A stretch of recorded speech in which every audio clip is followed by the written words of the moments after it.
listen to your heart. It's February, Heart Month, and Dawn, your Natural Hormone Balancing Specialist that helps women balance their hormones to balance their life, has another tip for you. Now, this is super interesting, and I always start off with the stethoscope because I want people to listen to their heart. It's one of the most beautiful things you would have ever heard, and it can put you in a meditative state. So keep that in mind. And you can play doctor with these as well. Anyway, so let's get into it. Move and meditate is my next tip, okay? As opposed to sitting and marinating. Okay, now what do I mean by this? We all know meditating is good. We know that. Exercise is good. We know that. They're both good for the heart. They lower cortisol, whatever. But let me explain to you a different phenomena.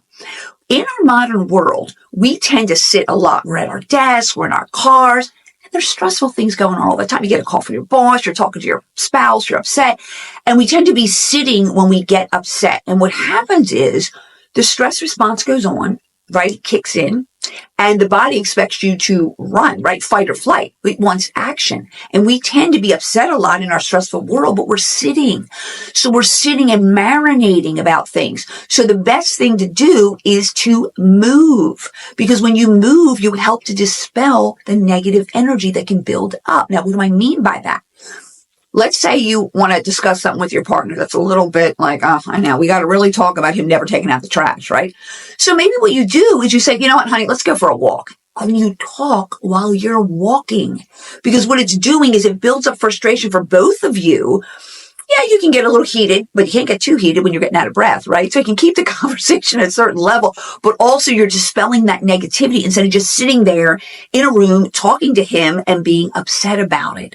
Same thing. You're going out with your girlfriend tonight and you want to get together with your girlfriend, let's say. And I get together with my one friend. We walk a lot. Sometimes you're talking about things that are upsetting. We're not mad at each other. We're talking about a boss. We're talking about a situation at work. But when we're talking and walking, it's dispelling that negative energy instead of just sitting, having coffee or tea and talking about it. You see what I'm saying? So there's a way that movement can be used to help your heart lower cortisol and adrenaline and dispel those hormones when we're upset while we're talking about them instead of just sitting and marinating. The same with yourself. If you're upset about something, oh, I'm really upset about it. I got to think through this. Go take a walk and think through it. Don't just lay there or sit in your car and stew. So move and meditate instead of stew and marinate. Now, where do we get to the meditation part? There is a place for relaxing, being still, thinking about things. But when you get to the point of meditation, that's where you want to have some of the things figured out. Okay. And then you ask for guidance on that. Or you want to say, I need to release. I'm really mad at my coworker. There's nothing I can do about it. I tried all this stuff. I thought through it. My boss isn't helping me. So what I'm going to do is I'm going to meditate at releasing the anger towards her. And that releasing is, again, getting rid of those angry thoughts that raise adrenaline and cortisol.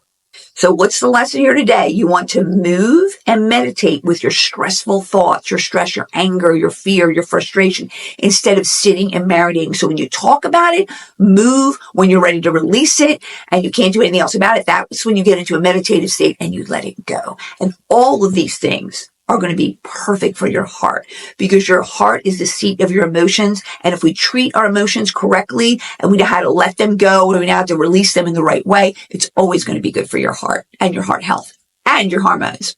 So at Be Balanced, everything we do is going in the direction of heart health. Check us out, BeBalanceCenters.com.